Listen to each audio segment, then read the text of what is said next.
You probably don't realize that right now you're actually looking at something quite rare, because I am a millennial computer scientist, book author, standing on a TED stage, and yet I've never had a social media account. This is a very common thing in the tech world. In fact, there's a school quite near Silicon Valley called the Waldorf School of the Peninsula, and they don't introduce screens until the 8th grade. Now, what's really interesting about the school is that 75% of the kids who go there have parents who are high-level Silicon Valley tech execs. So these are people producing tech and yet saying that their kids should go to a school where there is no tech.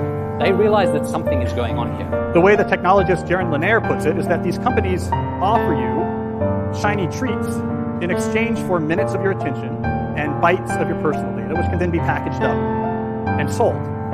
It's not designed to help us, it's just designed to keep us hooked. So when I heard about this, I thought it was interesting and surprising, and it pushed me to consider what screens were doing to me and to my family and the people I loved and to people at large. And so for the last 5 years, as a professor of business and psychology, I've been studying the effect of screens on our lives. So what do we do about this? It's far away as possible. Because we're really bad at resisting temptation, but when you have a stopping cue that every time dinner begins, my phone goes far away, you avoid temptation altogether.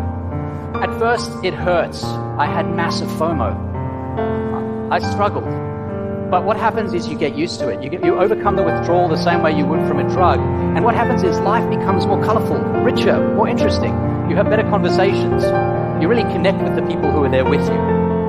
I think it's a fantastic strategy. And we know it works because when people do this, and I've tracked a whole lot of people who've tried this, it expands. They feel so good about it that they start doing it for the first hour of the day in the morning. They start putting their phones on airplane mode on the weekend. That way your phone remains a camera, but it's no longer a phone. It's a really powerful idea, and we know people feel much better about their lives when they do this.